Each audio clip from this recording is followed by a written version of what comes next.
Good morning, NBA basketball fans. Man, it's been a great playoffs, and now round one is officially completely over. We had a game two last night.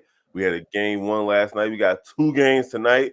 I'm Big Bro. We got Steve O in the building, and we're gonna holler at y'all about all of that right after this. Welcome to the number one place for your daily basketball news and analysis, NBA Central.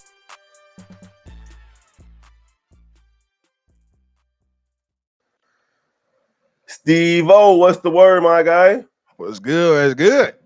What's going on, NBA Central fam? Welcome to another episode of NBA Central. This here is the predictions portion of what we do here on this channel. Every day we give you guys what we think about the games from yesterday, as well as what's going to occur tonight. Hey, if you like what you hear and see, make sure y'all hit that like button, that subscribe button. And as always, y'all can hit us up at NBA Central Show at gmail.com. Steve O, man, last night, hey, I think we all kind of knew what was going to happen, even though we wanted those young guys to put up a fight. Man, the Golden State Warriors have been here way too many times to lose to the Sacramento Kings. The Warriors defeat the Kings 120-100. Them boys about to go light that beam in Cancun. Oh, bro. Did this. That boy Steph Curry hit them with the nifty 50. 50. The Yeah, nifty yeah, that's 50. really what happened. I didn't know. Like I said, I didn't pick them, but I was like, this definitely can happen. And they came in and said, "Didn't I tell y'all, motherfucker, y'all not ready?" Listen, it seemed like the only person who was ready was Curry, because the rest of the squad, besides Wiggins showed up a little bit. Klay Thompson was 4 Clay for was tripping, 19, bro. just off, bro. Like the Draymond had his triple single. The bench didn't do too much. We got to give love to Kevon Looney, the unsung hero of this series. My Facts. man had another 20 rebound night, 4 assists, 10 offensive rebounds, and of course, you give Steph Curry 10 extra shots. They're gonna win 9 times out of 10. Facts. And that is just really, really what it is. I know a lot of people was giving Kevon Looney a hard time, like, "Oh, he's more of a liability than da da da da da." I'm like, bro, there's one dude that just know how to win, especially in that system. If he gonna have his days where they was tripping, and to be honest, those games the whole team was tripping. So when it took a lot for him to be, it was really just him and Clay out. I mean, him and Steph out there last night, and they got it done. So Oh yeah, hey, the absolutely, experience of championship came in, and he showed up in the big moments, and that's what you want out of your players. absolutely. And then of course that sets up the showdown between Bron and Curry once again. These guys seem like they play each other every postseason Oh, when bro. they're so now here we are again. They faced each other when LeBron was in Cleveland, when he was in Miami, so on and so forth. And now Bron's a Laker, and they got to go through each other to win a championship, as opposed to play each other for the championship. Man, I don't know who has the edge in this series. What you thinking, my guy? Bro, this one is weird. Like these two teams, first of all, that we didn't see honestly getting this far. So it's kind of crazy to see that they met up, and it's good. First of all, this matchup is great for basketball. For one, everybody gonna be saying it should be high rating. But yeah, I feel like they match up somewhat similarly. I feel like now I do believe Lakers do have the more bigger bodies, so they should win on the offensive rebound portion and crashing the boards and defensive side. Um now I feel like this is a series where the bench can't be doing especially the Warriors bench can't be doing what they've been doing this series. They need to play way better. Lakers bench is for real now. It's really for real, and it fits around LeBron and AD way much better than the Lakers roster did before the trade deadline. So, it should be a great matchup. They both come in kind of even to me. Yeah, I mean, it's a little different from the series that both of them just went through, right? They both played against young, hungry teams that haven't really been here before. So now they're playing against each other, and they both have championship talent on their rosters. It's gonna be fun to see. All right, what we got next, man? The young Kings, they had a great season under the coach of the year, Mike Brown. But What's Mike next? Brown was tweaking last night though. Yeah, it happens, man. Yeah. It definitely happens. What's next for this young squad, this young King squad? Um, I think first of all they sit down, internalize this loss, like every other people do. Like I said it on the end of the live stream we did at the end of the game. I said it was almost similar to when Charles Barkley played Minnesota that one year. I forget what year it was, but it was the playoffs.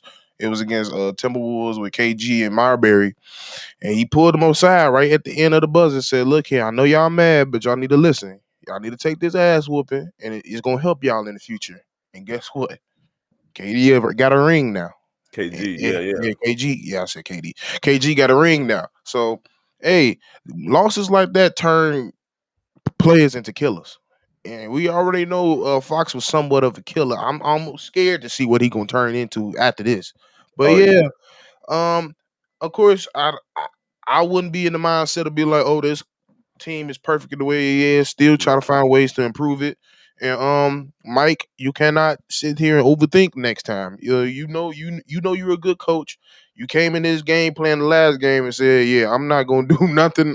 We've been good at." You just said, "I'm going with the flow. I'm gonna let my players figure it out."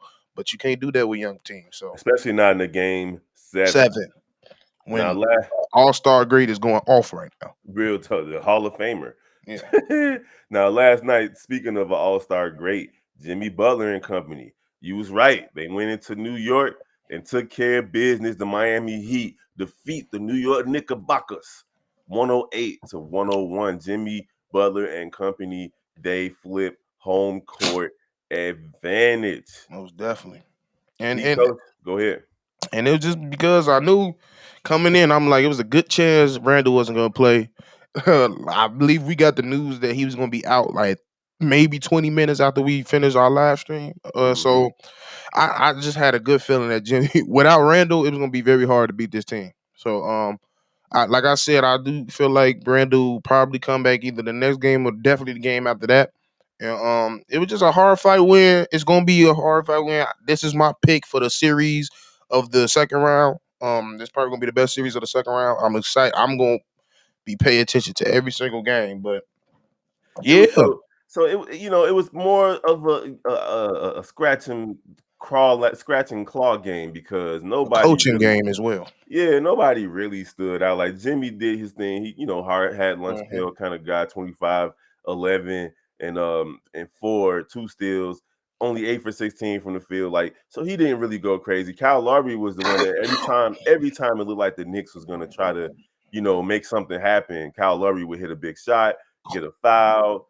Well, I'm sure he even drew some charges. You know how Kyle Lowry is. So he was out there just a gnat and annoyance for these guys. And then you had on the other side, RJ Barrett showed up, Jalen And Brunson shout out showed up. to Opie Toppin as well. Oh yeah, Obi Toppin actually in place of Julius Randle. Julius Randle has been taking care of business the last 3 games. But really, what stands out is even though Jalen Brunson had a pretty good game, 0 for 7 for 3 from him, Can't 0 for happen. 4 from 3 from Josh Hart, and 1 for 5 from RJ Barrett, 7 for 34 overall from the 3-point line, 20%. That's not going to cut it. And Not gonna happen.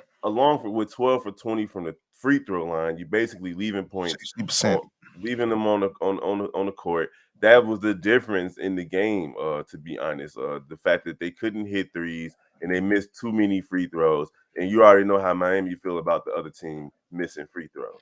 Yep. And then the one thing Miami did in this game, bro, every turnover they turned into a bucket. Literally almost every turnover. Yeah, man, it's crazy. And before we finish discussing this, coming up next, we got who's gonna win the Eastern Conference game 1 in the Eastern Conference semis between Philly and Boston. Does Phoenix have enough depth to hang with Denver in game 2?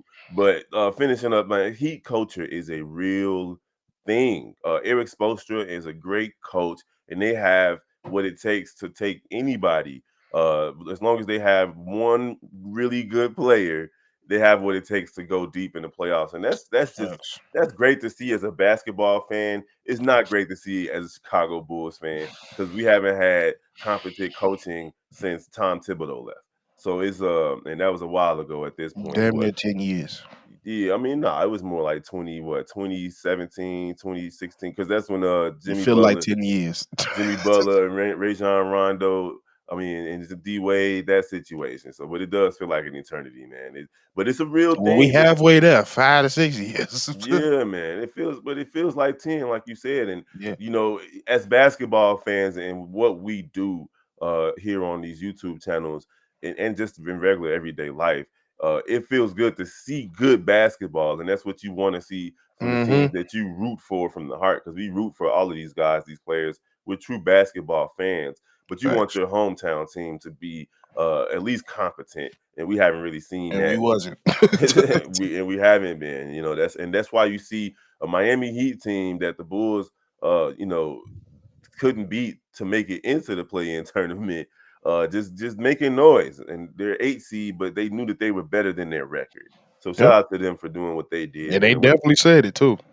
Yeah, they've been they prepared themselves, man, and that's what like a culture, an actual culture, does, and hopefully that's what is happening over at Hallis Hall. The Chicago Bears are building a culture as well. Praise If the you guys Lord. did not catch any of the draft coverage, make sure y'all hit up Chicago Bears Central, man. It's a lot of Facts. wonderful content over there. All right, moving on tonight, we got two games.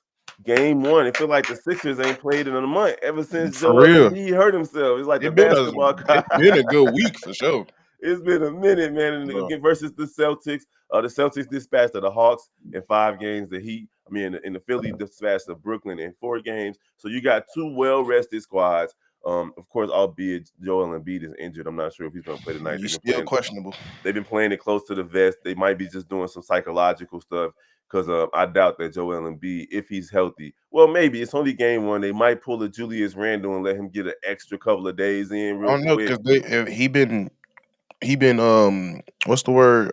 I just said it. What's they call it? Rehabbing, No, not rehabbing, but he wasn't too far away. Like he was questionable. That was questionable. the one. Yeah, He was questionable. They just upgraded to a game time decision. So yeah, yeah. I mean, you know, I feel like he's questionable.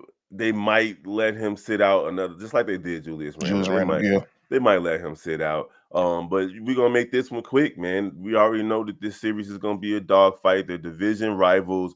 They always play each other tough throughout the regular season. Let's see what's gonna happen in the playoffs with Jason Tatum, Jalen Brown, and you know Tyrese Maxey on the other side, and of course Joel Embiid and Tobias Harris, who's been having a pretty good playoff so absolutely. far. So, what are we thinking for Game One of this series in Boston? I'm about to say they starting off in Boston. I expect Boston to come in that garden and start pulling up the roots right now. Come on. It's time for real. Because especially if Embiid not playing first game, you need to put your foot on the pedal. You already somewhat played with the Hawks. I hope that taught you a lesson to stop playing and come in with a clear mindset and come beat these dudes. I feel like this: if Embiid is not playing, Boston should win. If Embiid is playing, Yeah, I he believe probably I Philly think might win. Philly's going to win the game. I'm going to go on the assumption that Embiid is playing, even though it's most likely that he's not. But that's who I'm picking to win this series. I think Embiid swings the pendulum in favor of Philly in this series because he's hungry. He wants it. Boston is hungry too. So hey, I'm not trying to take anything away from those young guys. They definitely want to get back to the finals after being there last year. But today I'm gonna pick, man. I don't know if Embiid playing, man. I'm picking That's the Boston. problem. I'm picking That's the Boston. only problem. That's the only thing. Yeah, but yeah, that's literally the only thing. Because if I knew, I might come back on here and be like, I'll change my pick. Listen, it's so irritating. The injuries in this playoffs has been just debilitating so far. For real. But yeah, so I'm gonna go with Boston. I'm just gonna assume that Joel is not playing tonight, and I'm gonna Right. go with Boston to win the game. For sure. And then we got the over in the Western Conference game two. Now this one right here it's man. Toss up. It's not even just that it's a toss up. Phoenix can't afford to lose this game. They really Facts. can't because it's like you go down 0-2. We already know the stats. It's like 80 some percent of the teams haven't come back from that. So Kevin Durant and Booker both gonna have to put up 30 plus. I'm expecting a 40-point game from one of those two. And I'm expecting Phoenix to take care of business tonight. They cannot allow Murray to go nuts like he did. You can't really stop Mm-mm. Jokic. Nope. You got, you let Joker get his, but you cannot allow Murray to get his also on top of Joker. And Otherwise, don't they're and gonna get please don't swept. let Porter get off. Listen, if they let that happen, they're gonna get swept. Like For real. no matter what they do on the other end, they don't have enough bench presence. Because And I feel like that's the key thing to this series. I just feel like Nuggets got a more complete team compared to the Suns. Now the Suns might have the most talent, but the most completed team, and with the the cohesiveness, I ain't gonna say the other word. The cohesiveness they have, I'm still leaning towards the Nuggets on this one. I ain't gonna lie. yeah. I would not be surprised if I saw the Nuggets win this one. They're at home. But Phoenix needs to shift home court to Phoenix. There's no Mm. way they're gonna they gotta win a road game in order to win this series. And honestly, you don't want to be in a situation where you're on the verge of going down 3-0 when you get back to Phoenix. So I'm picking Phoenix to win because they have to win. They have no other choice. Otherwise, they're going home early. Hey, they better win, like you said, because like you said, you realizing in the playoffs, bro. Like once you get down, bro, it's just hard to dig yourself out that ditch. And the number one thing to dig people out their ditch is they bench. Yeah, you don't have one. Literally, all you got is Torrey Craig, and we haven't seen T.J. Warren. So He ain't that's looked like another a bud. thing. And what happened to Cameron Payne? Is he like out for the season or I'm something? not sure. Let me double check that because definitely haven't seen him. It's weird. Phineas and Ferb face have himself. Bro, because he definitely can, especially with the decline of Chris Paul. CP3, Yep. he should definitely be playing for real. Yeah, they says it's an update. He been dealing with some back soreness since Cleveland.